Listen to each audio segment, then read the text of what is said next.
Danette May, welcome to the Happy Hustle podcast. I am so grateful that you are here spending your valuable time with us.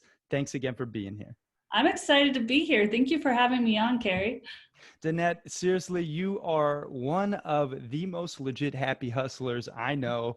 You are the definition of just living with love and light. You have, and I'm sure, let's be honest, we're all human. We're not always in that love and light state, but I got to say, every time I see you online, you are. So how do you do it, Danette? Oh man, that's such a huge compliment. Well, let me just back up, because when I first met you and you told me about this concept of happy hustle, the happy hustle, I was like, wow, what a beautiful concept and so needed, especially from a male, because all we hear in this entrepreneur world is grind, grind. You got 90 days till the end of the year. And like this whole idea of just grind and hustle. And you just have this whole spin of this happy hustle, which I was like, that is really what the world needs right now, is this permission to like don't put the throttle all the way down. Yes, work, but recognize there's divine forces in your power, especially if you're doing what you're asked to do. You have so much help. So you might as well just be happy. You might as well just enjoy this journey, because it is, one, all made up, and two, you're so supported more than you even realize. That is so beautifully said. And I received that. Thank you, Danette. Seriously, from the bottom of my heart. That's what I'm after with this podcast, is to really enjoy the journey, not just the destination. And I hope everyone listening can resonate with that, because, we are caught up in this daily grind. And there is a lot of people, not naming any names, pitching that message, which is you got to work, till you're basically running yourself down into either dis-ease or sickness or, burnout. And that's just not the case. You can find happiness within the hustle. And Danette has, she's not only a best-selling author and the CEO of her own company and a multi-million-dollar online business, but she's also happy. She's got a family, she's got a life, she's got great friends. And, I can see that throughout your presence online, but also, in real life too, when we met, it's not just a facade that she puts on. That's really who she is, guys. I love that. Well, thank you. It's been a journey for me for sure, because, I don't know how many of your listeners know about my journey, but probably about 7-ish years ago, this is when I started the company, which is crazy for me to say because I feel like it was yesterday. But I was in a place where I was a single mom. I had literally had $47 to my name that we had found as girls, my youngest being 3, in the drawers of our home, and in the cushions of the couch. And I was in a state of desperation. And I was just unraveling all these negative stuff about myself. And so I was in this place of I've got to hustle for my kids. I've got to figure out what I'm here to do. But it was really beautiful because I had lost my son. I'd gone through this horrendous divorce, which led me to the $47. And ultimately that was my gift in this whole scheme of things, because I wouldn't be sitting here today had all that not happened. And I was in this place of hustle, and I was in this place of non-presence, and I was in this place of non-survival. And I want to just remind everybody that there are going to be moments when you just feel like you can't breathe, and you do have to hustle, and you have to dig in, and you have to get gritty, and you're going to be feeling like you're in the battle with wounds constantly and getting punched. And that's okay, just what to remind everybody. But as I've evolved and as I've kind of stepped into going, there are moments, but it doesn't have to be that way always, that I've really evolved to go, wow, I can actually see that I've been supported by divine energy, by so many other people. I hate the word self-made, entrepreneur or millionaire, because no one is self-made. Even the people that you feel like are hurting you are totally helping you dig to your character. And so I've learned to just kind of ease in and recognize that I can either try to break down the wall, or I can be I'm going to breathe, and I'm either going to hire someone, or I'm just going to do one little chip at a way so I can really take care of my health and my happiness. Yeah, for sure. And I think that's an important distinction that Danette just made, guys. You do have to hustle, right? It's not always happiness. She did have to pick herself up from the dirt after going through some tremendous adversity, losing her son, going through a crazy divorce, finding only $47 to her name, to then get herself back to full life and happiness, she had to hustle. And that's what it's about, is realizing that there's that ebb and flow in life. There's seasons to every, you know, year where you do got to go hard, and then you can, you know, take a step back and enjoy the moment. But what is important, and I think what everyone out there hopefully can gain from her story, is that if you stay with it and persevere, you will get there. Yeah. And it's really about the frame of mind you put yourself in when you're in that like survival mode, or when you're like, I've got this dream beating in my heart, and I've got this like vision of this business or this relationship or getting out of debt or whatever the story is or the situation is, that you're going to be grinding, you're going to be hustling. But there are things that I believe have helped me get to where I am today, even way faster than if I would have just stayed in grinding. And that was these affirmations and getting into joy, following my freedom, and all of those little behind the scenes tactics that not many people talk about, which I'm so glad you're bringing to light. I believe so with every fiber of my being got me to where I am as quick as I am, because I literally went from $47 to an 8-figure business in 5 years. Like, and I know that it wasn't just grinding. I know there was just this everyday affirmations, every day, what can I do to get myself in a state of joy? You know, I'm sleeping on the floor, but what can I do to get myself in a state of joy? Because what you focus on expands. So if you're focusing on all the dirt and the grime and the grind, you're just going to get more of it. Whereas if you can still be in it and then focus on where's the joy lie? What am I grateful for? And you just get more of it. Yeah. And while we're on the subject, what do you do to get yourself in that state of joy? What's something tangible that maybe you can share with the listeners that can help get them in a state of joy? Yeah. So, and this hasn't changed. It doesn't matter how much money I have in my bank account. Like, this does not change for me. I was doing this literally the days I felt like dirt and had no friends and sat and like literally was eating beans and weenies and sleeping on the floor.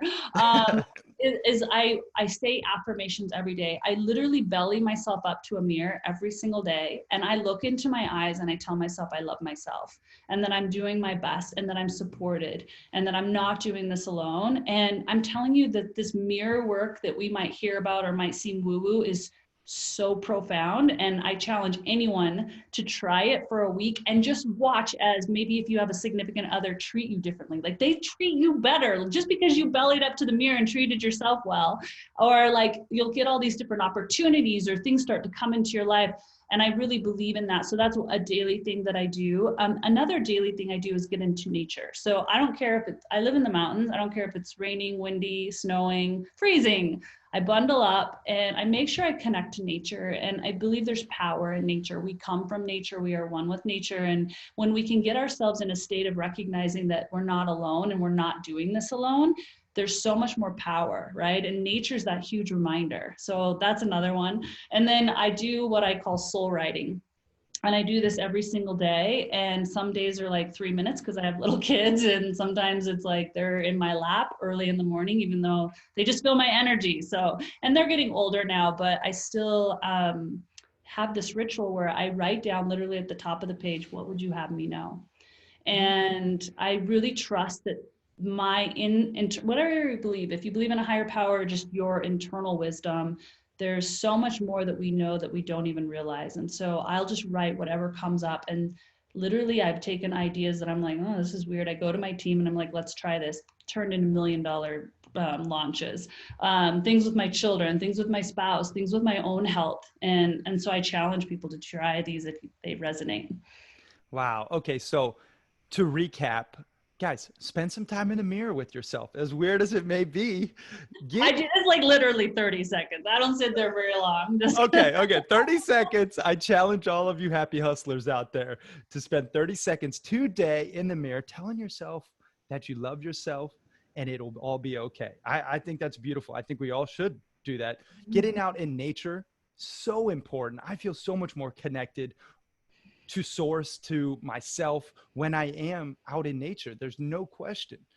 And then the third, what was that question that you said? It is What would you have me know? What would you have me know? And that is such an open-ended leading question for the universe to then fill your cup with answers. And I think that's a beautiful question to ask, especially if you have a journal practice, writing it is a tangible way to ask the question. And I recently found something interesting, that for every negative thought you say, it takes 7 positive thoughts to cancel that one negative thought. This is according to a study that I read in my book, From the Hood to Doing Good by Dr. Wimbrey. And regardless of how factual that statement is or not, I think it's very important that we continue to tell ourselves these positive affirmations, as Danette does every single day, even when she wasn't in a state of high vibration, when she was super low.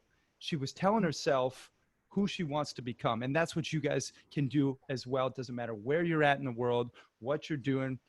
It's important to have those positive affirmations. So thank you for sharing that, Danette. That was amazing. Yeah, I love how you just mentioned that stat about negativity, because I had read a stat that they had done on women in particular. So I don't know what the men's stat is, but I imagine it's kind of similar, that about 90% of every single woman walking this planet has 15,000 negative thoughts a day.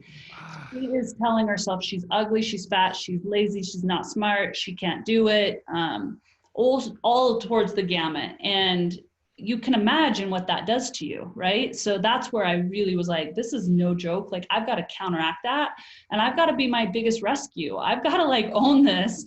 So for sure. And I mean, women out there listening, you are beautiful, you are loved. Listen to Danette and myself tell you, if no one else tells you today, you hear it from us, you know. Yeah. And same with my fellas out there. Okay. Yeah. You know, it's important that we all give ourselves that self-love, and you have to fill your cup first and foremost, doing things you enjoy, meditation, exercise, you know, spending time with friends that inspire you, etc., to then give from your overflow. And I think, you know, Danette's beautifully illustrated that. Now, Danette, I do want to take it back, because we have, you know, mentioned just slightly where you are right now, but let's take it back even further than when you were broke, you know, going through those tough times. Let's take it back to where you grew up. And, you know, talk to me a little bit about your origin story and what it was like growing up. You know, I grew up ultimately in the perfect family for me, but I grew up in a small town called Salmon, Idaho, like on a farm. We had sheep, dogs, you could name it. And I was raised with 4 older brothers. I had no sisters. And this is where my deep love of animals, nature really came from. And then from there, we moved to Montana. So I was once again in the mountains, alone, really with myself a lot.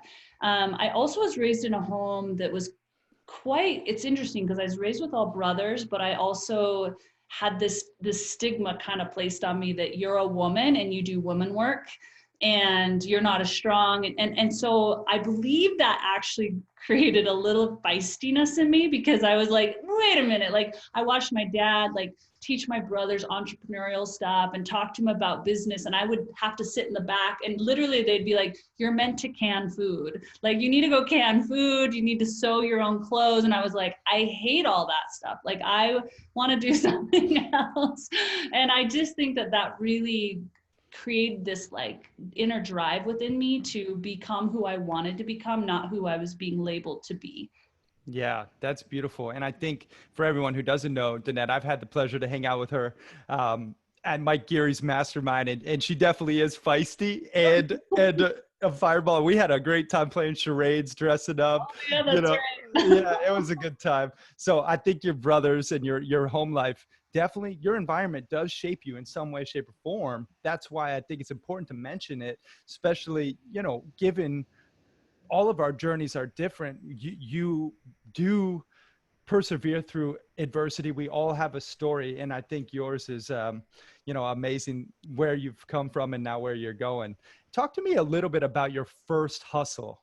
What did you do that was the first, like, it doesn't necessarily have to be your first happy hustle, but your first thing you did in exchange for money? Well, I was working at a young age, because my dad was trying to teach my brothers entrepreneurship. And so we started with a lawn mowing business. He literally, before they could drive, would be like, hey, you're going to go ask this lady if you can mow her lawn. And then he would drive us around. And so I was so little, I obviously couldn't operate the lawnmower or the weed whacker. So I would be in charge of the weeding with my hands. And then as I got older, I was still in charge of it, but I never really loved that hustle. It never was I never felt like it was mine, probably because my dad never talked to me as if it could be mine. I was just like the help.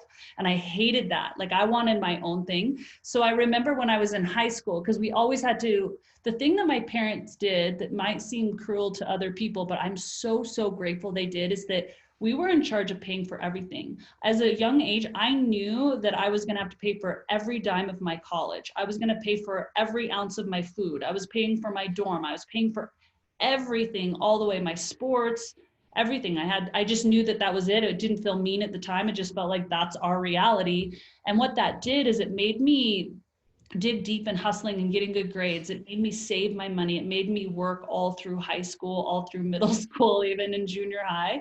But I remember the very first time I had my own job, I moved away from going, I'm not going to mow lawns anymore. Sorry, boys. I'm going to do my own thing. But I had basketball. Like I was a basketball player and I had to practice every single day.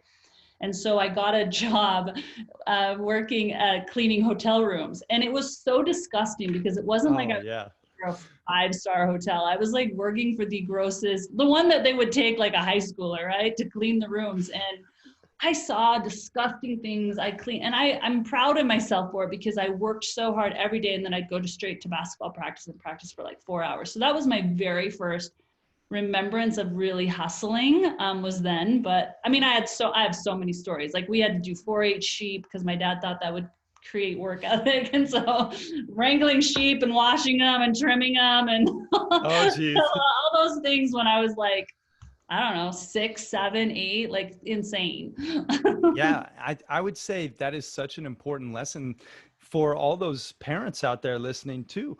You have to realize we live in this entitled society now where these kids are just growing up, and we're doing them a disservice by not teaching them the value of a dollar, by not employing these, monetary strategies in the home life, that they have to earn their own way, that nothing is for free in life. You have to earn your keep. I think that's a beautiful lesson that your parents instilled in you. My parents instilled something similar in mine. We had to make our own money for lunch money at many times, and sports, and really it definitely shapes how you look at the world and value of a dollar. So very awesome to hear that. And shout out to Montana, my Montana sister over there. I grew up half in Montana, half in Sarasota, Florida, so we definitely connected via Montana stories, and it's a unique place, that's for sure. So who would you say, if anyone, instilled that grit and hustle in your life from an early age? Definitely my dad. I mean, my dad's like the ultimate hustler. I wouldn't say he's a happy hustler. Yeah. But, and I'm thankful for that because it's made me go, oh, I had like this internal programming that I had to work on around money, that the money, you had to work really hard for money. You couldn't really enjoy the journey for money. I've really rewired a lot of that old story. I remember the day I told him I was going online for my business, and I was in that threshold of like, had lost all my money, and he was worried about his daughter. He knew I was like getting real thin because they weren't going to give me any money. Like that's just the way I was raised. So I was like not eating, and I was training clients, and he thought making $50 to $70 an hour training clients was amazing. And it was, and I was super grateful for it because it paid the bills. And so when I told him I was going to go online, he was like, no, like you're never going to be successful with this. Why would you do this? And these moments, which I'm grateful for him because it made me really go inside and go, I have to rewire this story about money. He's the hardest worker, but can I be smarter than just work harder? Like he's the type to get like blisters and blood on his hands to just keep working hard. And I knew I had to be smarter. Because I didn't have the same amount of time. I was a single mom. I had to get a little bit more creative and be a little bit smarter about how I spent my hours. And then I had to just get really real about what's my belief system around this, because no one else believes in this. Like I don't have anyone backing me right now, and I'm going to go for this. And so all of that really has led me to where I am today, because even if you're doing really well in business, you're going to get knocked down. And I think that just leans you back to those moments where you're like, I have this deep belief. I know I can do this. And you just get through that obstacle and you get through the next. And then as you continue to go, you kind of are like, oh, it's kind of all made up. Now I think I can just enjoy myself. Yeah, for sure. It's the compound effect of your effort each and every day. I Yeah. think that's another beautiful point with your dad working harder than smarter. I know a lot of people out there probably doing just that. And that's why I wanted to bring Danette on, who now is using strategies to work smarter than harder, to share with you all and how she's been able to accrue this massive impact and a life of income while working smarter than harder. And it's a beautiful lesson that I think you just illustrated. Now, in terms of your first like dream job, what did you think you wanted to become? Can you think back? Well, I remember when I was really little. I don't know if you want me to go clear back then, but I thought I was going to be an archaeologist. Hey. And I also, and it's interesting because when I was starting to get around 10, 11, 12, it changed. And I feel like I'm doing what I kind of thought about back then. I used to dream about taking women up into the mountains and leading type of retreats where they could really start loving themselves and get healthy. And I'm like kind of doing that, but I'm letting them lead the retreats all around the world. And I've brought people to retreats, but that's been always fascinating to me because that dream has always kind of been in there. Wow, that's awesome. Just subconsciously living your dream. Yeah. So guys, put out your dream into the universe and it just may manifest. In terms of some tangible happy hustle hacks, I want to get into it now for the listeners. Let's talk about a happy hustle hack for your health that you can share, because I know health and fitness is a huge part of your life. You're super fit. You exercise daily. What's a happy hustle hack for your health that you can share with the listeners? Well, okay, there's two that I have. The first one is make sure you're getting something green every day. So there's so many rules out there and trust me, I think they're more rules. They're bullshit rules. I don't think they're really like they're kind of made up, right? So just look at it like a rule. But I love that. yeah, I do think that if we can just think about, is this been grown naturally or did man make it and put it in a manufacturing plant? That's going to take out a lot of drama. So as soon as you just go, I'm going to eat the foods that I know that Mother Earth created for me, and just focus on that once a day, just make that, it just kind of compounds itself. And then all that other drama about when to eat and what to eat and blah, blah, blah, like all of it's kind of made up. Just really try to eat things that came from the earth, and that's going to really help you a lot. And then the second one is, once again, there's so many stories about like what's the perfect workout and what's the perfect way to move your body. Do whatever lights you up. There's a million different ways to move your body, and it doesn't matter. It just, the important thing is to move it. So if it's hiking, biking, dancing, yoga, HIIT, CrossFit, everyone has a little thing, different thing that floats their boat. Just find yours and do it. Like, don't make it more complicated than it needs to be. Those are great points. Guys, cut the processed crap. Okay. That's it. Eat something natural every day and get out there and move your body. Do something that feels good. It doesn't have to be a specific workout or anything. Just sweat. I tell our clients at Biohacking Secrets, just sweat every day, and do some type of steady state cardio, get your heart rate elevated and sweat. Move your body, stretch. I hear adding 7 years to your life can be easily achieved by just stretching. I stretch every day, and I don't know, once again, how many facts I'm putting out there that are false, but I like to believe it, and I stretch every day. So thank you for sharing. Those are great happy hustle hacks for your health. Let's get into a happy hustle hack for money that you can share with the listeners, because I know I want to share a story before I get your happy hustle hack for money. This was something that shifted my paradigm when we were at Mike Cary's mastermind. I don't even know if you remember it, but you basically said to me, I was talking to you about modeling and acting and how I just, we were talking about the business, and I said, yeah, I just, booked a Home Depot commercial, paid 30 G's and if only for one day. And she goes, Cary, you're worth way more than that. And, and like basically just broke my whole paradigm of what? I am worth way more than that. And I just was like, that's such a beautiful, abundant mindset that you have. And I appreciate, and I'm just grateful for you for even just breaking my paradigm there. But let's hear your happy hustle hack for money that you can share with the listeners. Yeah, I'm trying to like really find something that could be valuable for the listeners, because this is where I've had to do the greatest work on myself. You guys, I come from a family that we talk about the lack of money no matter how much money we have. It's just, we never ever went out to eat. We never bought anything. You use things until it was like, and then you duct taped it. I mean, I really, really had to work on my mindset about money. And I'm so grateful I did, because I feel like there's just so much abundance coming because of that work. One of the things that I have said to myself, because there's going to be a thing called idiot tax that just happens. And an idiot tax is just when you wreck your car or you left something and you ran over it. I'm just giving kind of car examples, but you just know you made a mistake, right? And it's an idiot tax. And I always say this after an idiot tax, there's more where that came from. Oh my gosh. Or I pay a bill, or I'm kind of like feeling the crunch, or I don't feel this anymore, but in the earlier times when money was really scarce and I was like, oh my gosh, that money's leaving me, I would say, oh, there's more where that came from.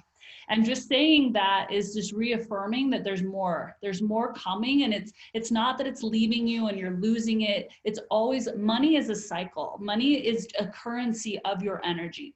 Bottom line, and this is something I teach my children more than anything, because I'm like, if people could understand that money is not this thing that you have to like strive for and it's running away from you, it is constantly recurring. So give it away and watch it come back. And I've really just watched this energy frequency with money, my thoughts with it. So just say, there's more where that came from.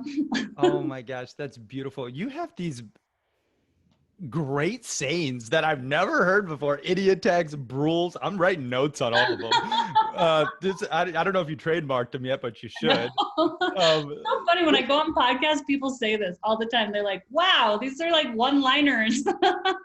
Yeah, it's great. Guys, it's true. Money is just the exchange of value. It comes and goes, and you have to realize that what you give, you receive. I think that, I mean, and let's be honest, we're getting pretty woo-woo on this episode of the Happy Hustle podcast, and I love it. All right. So you guys out there, if you're not on board, realize this is how the universe works, and you have to just be open to receive the abundance and live in that abundant mindset, not the scarcity mindset. So great points. Thank you for sharing, Danette. Let's get into, since we're getting woo-woo, a happy hustle hack for your spirituality, because I know you're deeply spiritual. What is a happy hustle hack that listeners out there can employ to become more spiritual? Wow. Okay. So I'm going to share something. So I might be sounding like everything's really easy and I'm always happy, but I'm a type A personality. And I am someone who, if I see something, I will go after it. I will be I love Will Smith. I don't know if anybody have heard him talk, but I totally was like, he is my brother. I get it. He says this talk where he says, if you and I are on a treadmill and we're running, I will die before I let you finish. Like before I get off that treadmill, if we're in a competition. And I'm a little like that. I just am. And I've noticed that I've been in a lot of, like in the past, I've been in a lot of strategy and a lot of like trying to like think about things and then go after them, business and relationships and my health and anything that I put my mind to. And something that came to me about maybe a year ago that's really shifted me, I was doing some soul writing. And in particular, I was in my strategy. And I said, what would you want me to know? And I literally wrote down, your frequency is more powerful than your strategy. And I still get chills as I say it. And I was like, this is so true. My frequency is more powerful than my strategy. My frequency at that time and kind of leading up to that time was stress, hustle, was like, what do I need to do? And it was not being in the present moment that often. I would have moments of it, but I was just so much in strategy, which leads you to the future thinking. And as soon as I got chills on my face. So I know it's like truth again, but it's like this, I decided to start focusing on my frequency. Is my frequency high? Am I in a state of love? And that's the biggest question you can ask yourself, because that's the highest frequency any of us can take, is this feeling of love. So you can ask yourself throughout the day, am I feeling love? Because when you're in frustration, you're not in love. When you're in jealousy, you're not in love. When you're in anger, you're clearly not in love. And so when you're in love, it's like, you know, that feeling. It's like, oh, you let someone cut in front of you at the grocery line.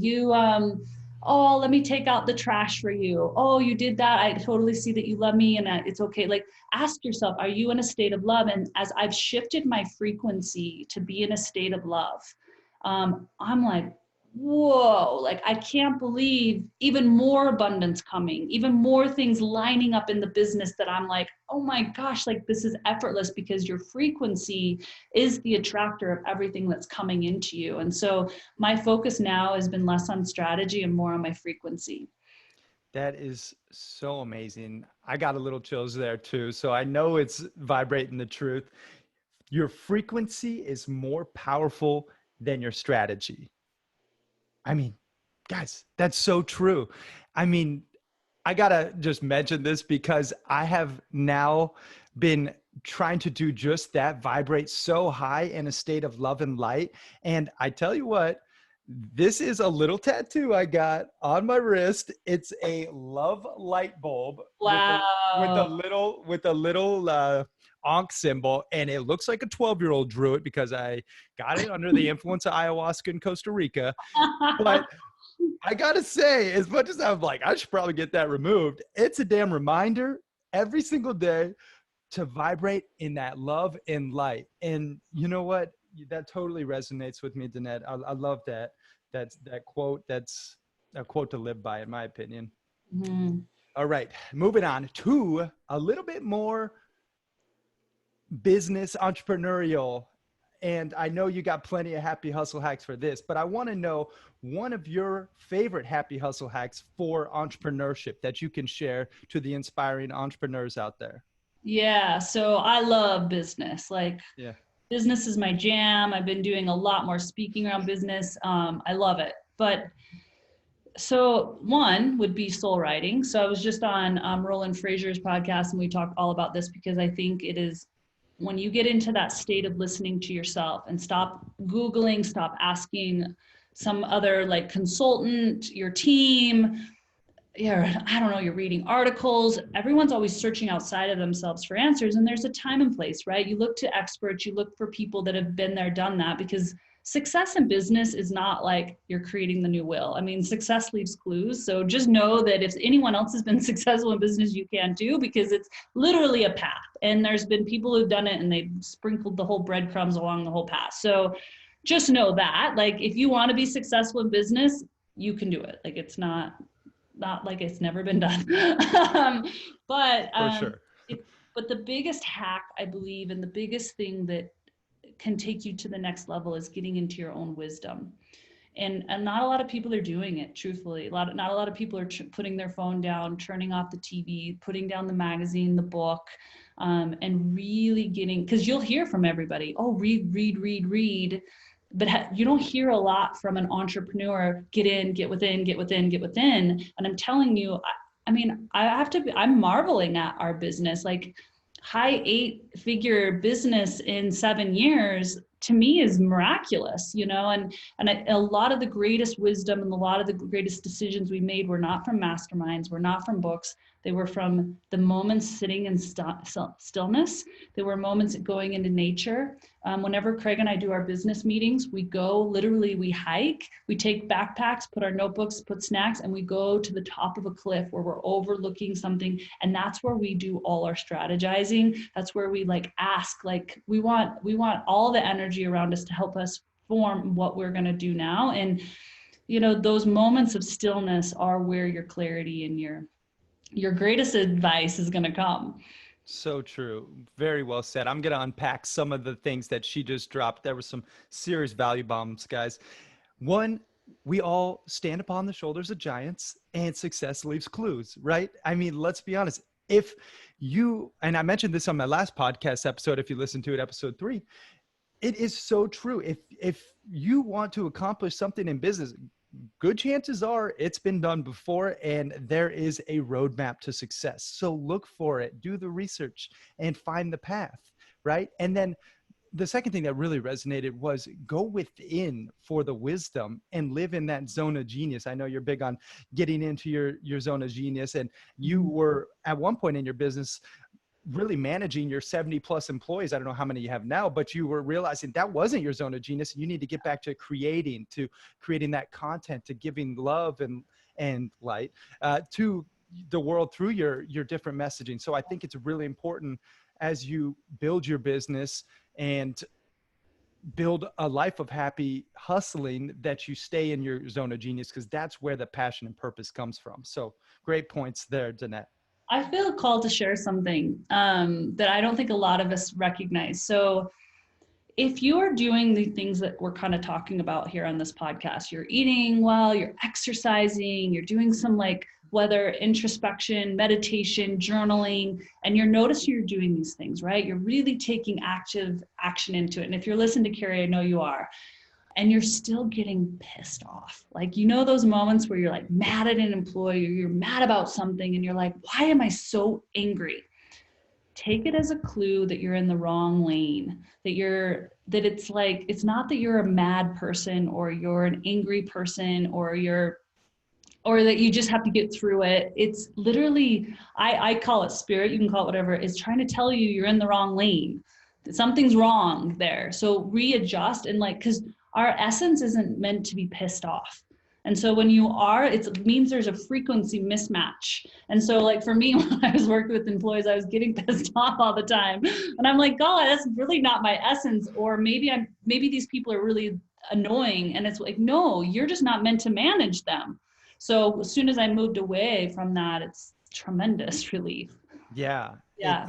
I think that's well said. You have to stay in your lane of genius, and make sure if you are getting pissed off, guys, let's be honest, we all still get upset over things and we have to manage our emotions effectively. But if it's regular and you find yourself living in a state of unease in your business or life, you might want to reevaluate what you're doing with your time, and is this the most effective use of it? Yeah, this will happen a lot in relationships too. I mean, I've been in I don't get pissed off in my relationship now, but I was pissed off all the time in my other one. Like, look at that. Like, that's clues. Yeah. Do you have a happy hustle hack for your relationship? Because I know you have an amazing husband named Craig. I've met him, great guy, and you guys work together. Share with us maybe how you guys do that so effectively, and a happy hustle hack for your relationship. We just spoke at War Room about the stuff that we do. And I'll just give you guys 3 things that I think could, if you're in a significant relationship, you don't even have to be working together, because let's be real, like if your relationship with your significant other is struggling, it affects your business. It completely affects your health. It affects every part of your life. Our relationships are what we value typically as humans the most, with ourselves and with our significant other and our children.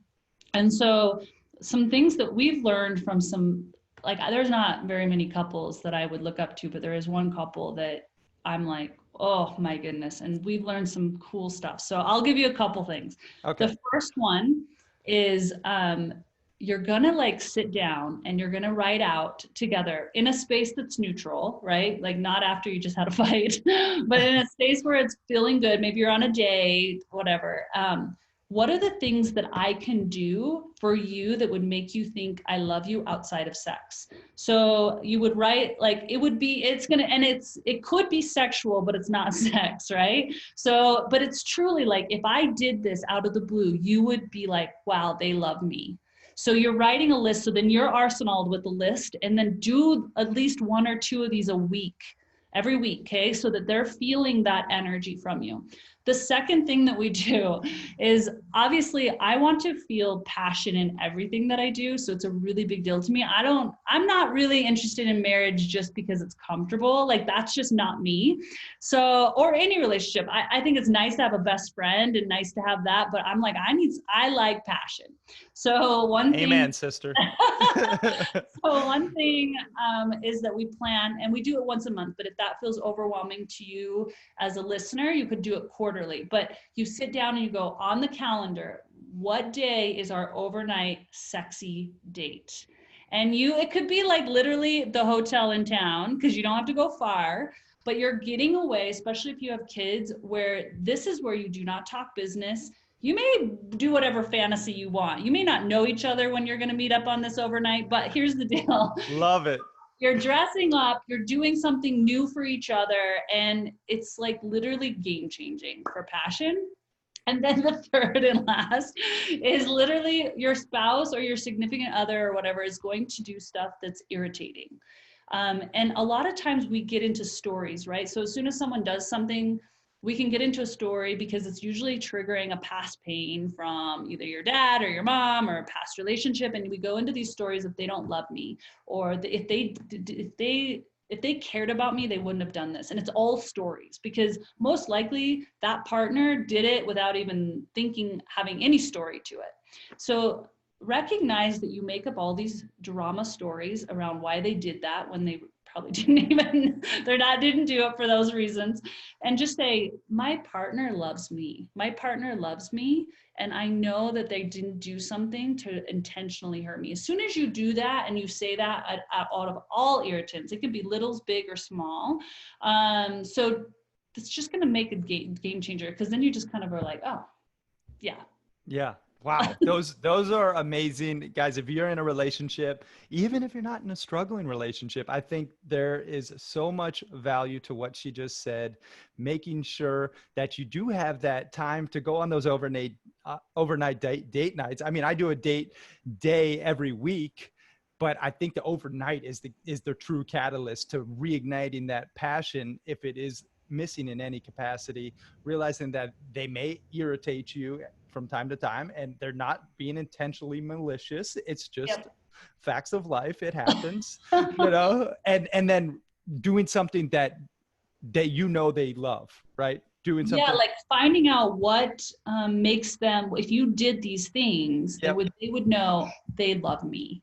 Yep. So then you have your list. But here's the deal, like we didn't have a lack of passion in our relationship, but our relationship went to the next degree when we do these overnight. We still do a weekly date too. Like we're going to go to lunch today and have our own time today. But there's something about a passionate overnight every month that's just like awesome. Oh yeah. Oh, heard that. I am Steph. Get ready. We're going. So that's amazing. I want to switch gears. You mentioned your phone a couple of times, and I know you have a massive online following, millions of followers on Facebook and Instagram. How do you best leverage social media? Because I feel like it's overtaking many entrepreneurs and people for that matter, and they put so much importance on it. And I feel like you do a good job managing it effectively. What is a happy hustle hack for social media that you can share with the listeners? You mean with my time on social media or utilizing it in business? I would say both, actually, because I think you probably have both answers that can add value. So my business, like you just said, is primarily on social media. 90%, which we're moving away from this, but 90% of all of our energy has been towards Facebook ads. So that's why we have 1.7 million on Facebook, is because this is where we bring people in. And it's interesting because I really love social for that. I'm so grateful for social for that. And here's what I know. Like one of my deep passions is traveling around the world to third world countries and helping out in third world countries, learning from these indigenous tribes. And what I noticed in every country, whether they were living in a shack, sleeping on dirt floors, they wore different things, they believed different things, everyone had one of these. And my goal is to reach women all around the world. And so I will always use social media. I will always follow social media and do video to reach those women all around the world. So I always remember that is my greatest real estate. That's the greatest real estate for any entrepreneur, is the phone. Yeah. So use it. And most of it's free, right? Most of it, you do organic stuff for free.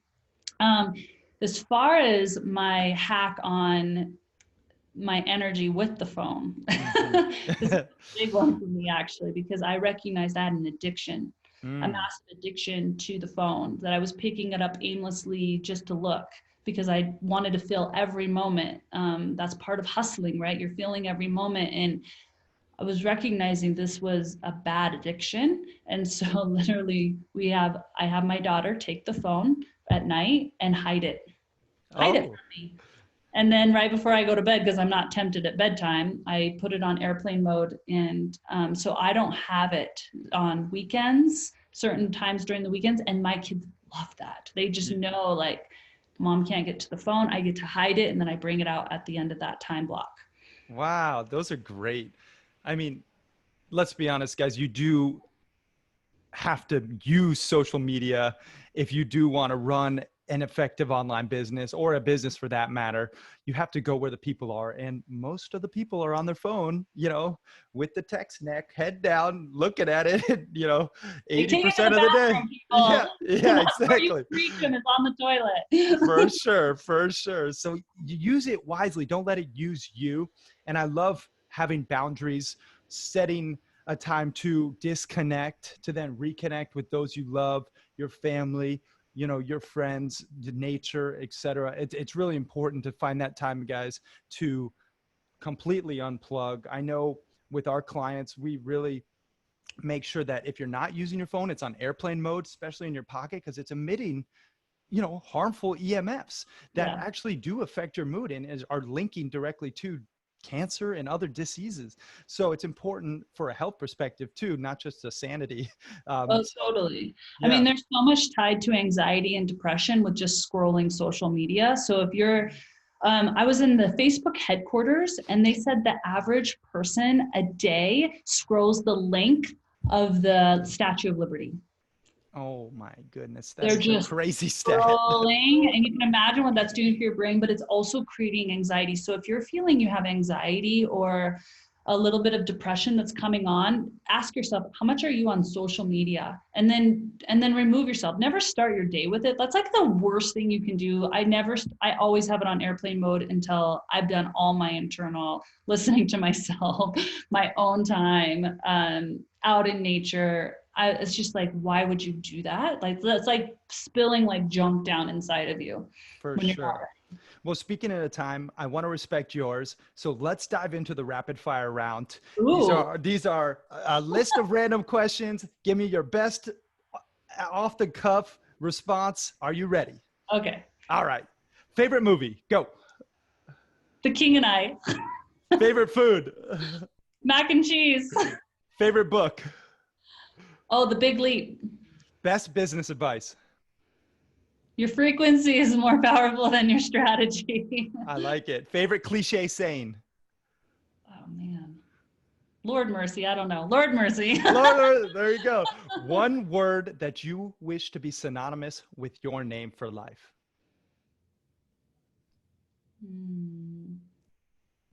Love. Oh, beautiful. Well done. You crushed the rapid fire round. Danette, where can the happy hustlers out there go to learn more about you, read your book, get your awesome superfood products? Where's the hub for that? Give us some plugs. Yeah, so for me, if you want to read all about me as Danette May, you can go to DanetteMay.com. We put up blogs every single day, free content for you. And then if you want to get your hands on the superfoods that I personally take every day that I'm so passionate about, just go to iRise, IRISE, organics.com, iriseorganics.com. Yeah, and I will personally testify that the cacao bliss is fuego. It's delicious. I think I got some in the fridge right now still. You mix it up like hot cocoa almost, and it's actually super good for you. How many, like, what, 1 gram of sugar, or not even? It's less than 1 Less gram. than 1 gram. Yeah. And it's like the highest antioxidant count of any like elixir that you can get your hands on. There's 7 superfoods with the raw cacao.